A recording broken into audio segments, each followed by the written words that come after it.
The restoration of territorial integrity, payment of reparations by Russia, the prosecution of those responsible for starting the war, the assistance of the international community in the reconstruction of cities destroyed by the Russian army, Ukraine's integration into NATO and other Euro-Atlantic institutions. This is how Ukraine's victory over Russia is seen in the United States. In Washington, a bipartisan draft resolution was presented by the US lower house of representatives. At the same time, until the moment when Ukraine becomes a member of the North Atlantic Alliance, Kyiv offers its own formula for guaranteeing security.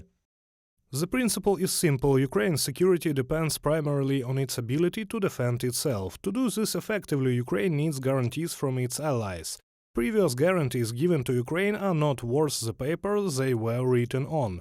The Kyiv Security Compact would be different. Ukraine's core groups of allies with significant military capabilities can make a series of commitments that are both politically and legally binding. Andriy Yermak, head of the Office of the President of Ukraine, on Telegram.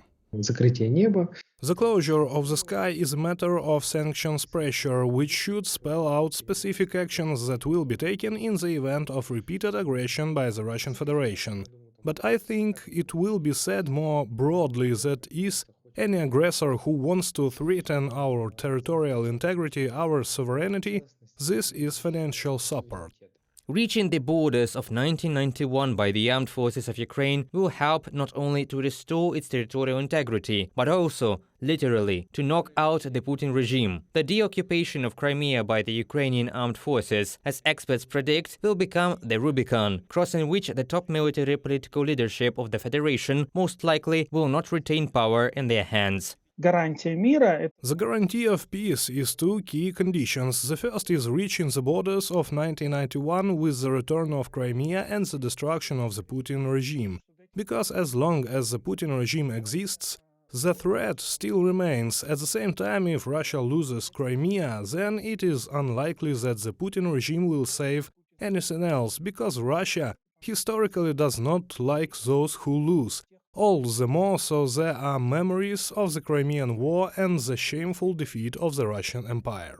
In addition to Western support for Kyiv, the telephone conversation between Volodymyr Zelensky and Xi Jinping was significant. It was the first time since Russia's full-scale invasion of Ukraine. According to a Chinese government agency, the PRC leader explained his proposal for a peaceful settlement. The country will also send a special government representative for Eurasian affairs, who will visit Ukraine to improve communication. I had a long and meaningful telephone conversation with Chinese President Xi Jinping.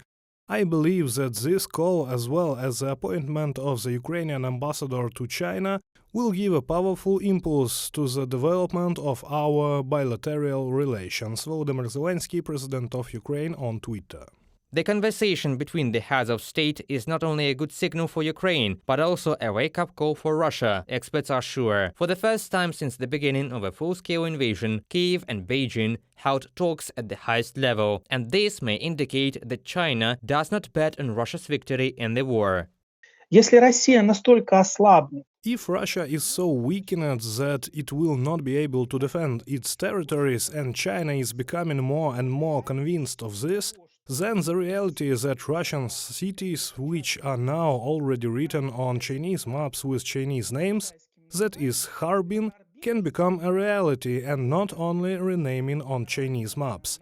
The fact that Xi spoke with Volodymyr Zelensky suggests that Volodymyr Zelensky and Ukraine, in the eyes of China and from the point of view of those who look at China, are already a partner. Experts attribute the change in Beijing's policy to pressure from the European political community on China, including the visit of French President Emmanuel Macron and European Commission President Ursula von der Leyen to Beijing. Reported by Paweł Stelmach, Larisa Zubenko, UATV News.